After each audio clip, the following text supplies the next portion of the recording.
यानी change of regime को लेकर भी जो बात कही जा रही है वो भी इतना आसान नहीं होगा। लेकिन इस बीच एक और बड़ी खबर, क्योंकि अभी तक हमने आपको दिखाया कि ईरान पर हमले के लिए अमेरिका और इजराइल में कैसी तैयारी हो रही है, लेकिन अब इंफॉर्मेशन उस आधार पर आपके सामने है जहां ईरान कैसे अमेरिका को नुकसान पहुंचाने के लिए गंभीर तैयारियों में जुटा है।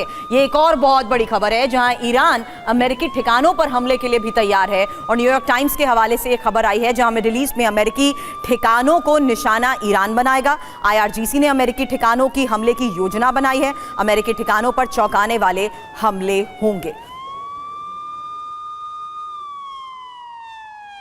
तो ईरान ने अमेरिका को धमकी दे दी है। नेशनल सिक्योरिटी के डिप्टी चेयरमैन का यह बयान, जहां इजराइल से ज्यादा आसान अमेरिकी ठिकानों पर हमला करना है और यूएस ने हमला किया तो अंजाम भुगतना होगा। अमेरिकी सेना के लिए 50,000 ताबूत तैयार रखने होंगे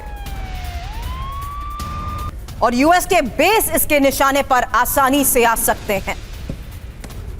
हालांकि अमेरिका के खिलाफ ईरान का यह प्लान क्या है समझना जरूरी है, क्योंकि फोर्दो परमाणु ठिकाने पर हमला हुआ तो ईरानी पलटवार और मिडिल ईस्ट में अमेरिकी ठिकानों पर सीधा हमला ईरान करेगा। ईरान ने यूएस बेस को निशाना बनाने के लिए मिसाइलें तैनात की हैं। अब हॉर्मुज स्ट्रेट में समुद्री बारूदी सुरंग बिछाने की भी तैयारी है और समुद्री सुरंगों से अमेरिकी नौसेना का रास्ता बंद हो जाएगा। जो फिलहाल बड़े दावे किए जा रहे हैं उस आधार पर ही ये इंफॉर्मेशन आपके सामने। और अचल सर, एक छोटा सा सवाल उस लिहाज से जहां स्ट्रेट ऑफ हॉर्मुज हम जानते हैं ग्लोबली कितना इंपॉर्टेंट है, ऐसे में ऑयल के इस रूट को ब्लॉक करना क्या ईरान का ब्रह्मास्त्र साबित हो सकता है?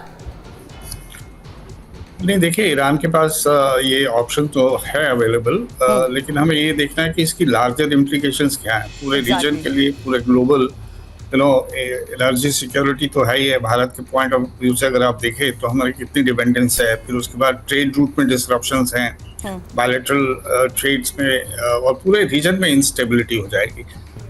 वो रोक लेगा, ब्लॉक कर लेगा, ठीक है, इसे वो ब्लॉक करे या नहीं करे। अगर युद्ध टोटल 8 आइलैंड हैं जिसमें 7 पर ईरान अगर ऑपरेट करते हुए कब्जा करता है।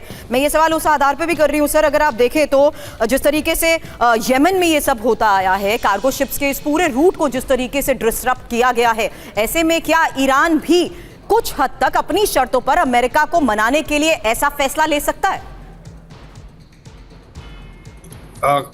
मुझसे पूछ रहे हैं? जी सर।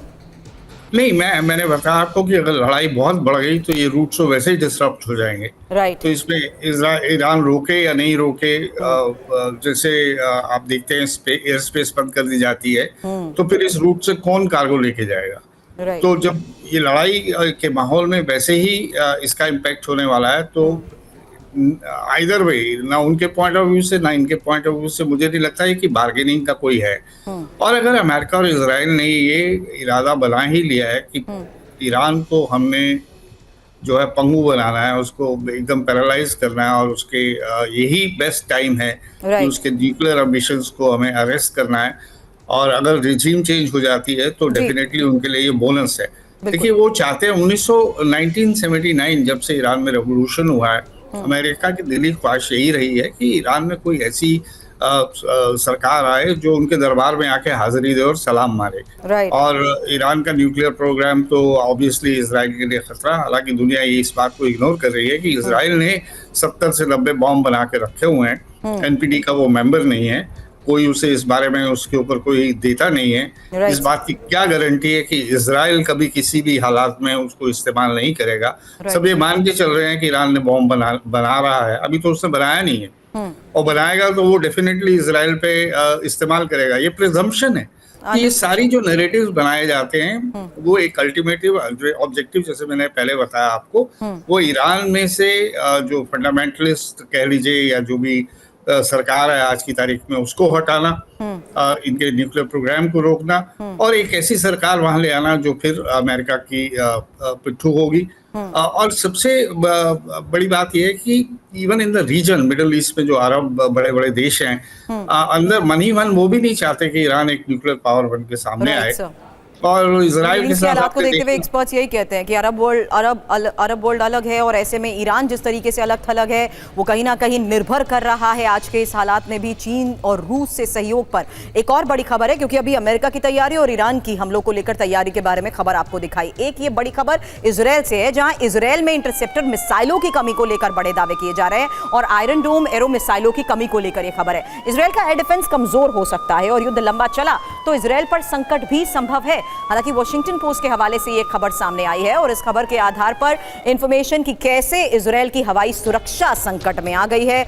आयरन डोम महज 10 से 12 दिन तक सक्रिय रह सकता है और आयरन डोम के लिए मिसाइलों की कमी को लेकर यह बड़ी खबर है। एरो एयर इंटरसेप्टर की भी भारी कमी, ईरानी हमलों को रोकने के लिए सैकड़ों मिसाइल खर्च और कई बार Israeli air defence system fail भी साबित हो रहे हैं। बड़ी बात यही है कि ईरान के पास 2000 से ज्यादा आईसीबीएम। वॉशिंगटन पोस्ट के जरिए यह बड़ा दावा किया गया है। अब एक तरफ इजरायल में हथियारों की कमी, दूसरी तरफ अमेरिका इजरायल की मदद करने में जुटा हुआ है। एक और बड़ी खबर, इजरायल को अमेरिका की सैन्य मदद को लेकर यह खबर है। जंग के बाद 5 परिवहन विमान इजरायल रवाना, विमानों से इंटरसेप्टर, गोला बारूद की आपूर्ति। वॉल स्ट्रीट जर्नल के हवाले से यह बड़ी खबर सामने आई है। तो फिलहाल ये देखिए,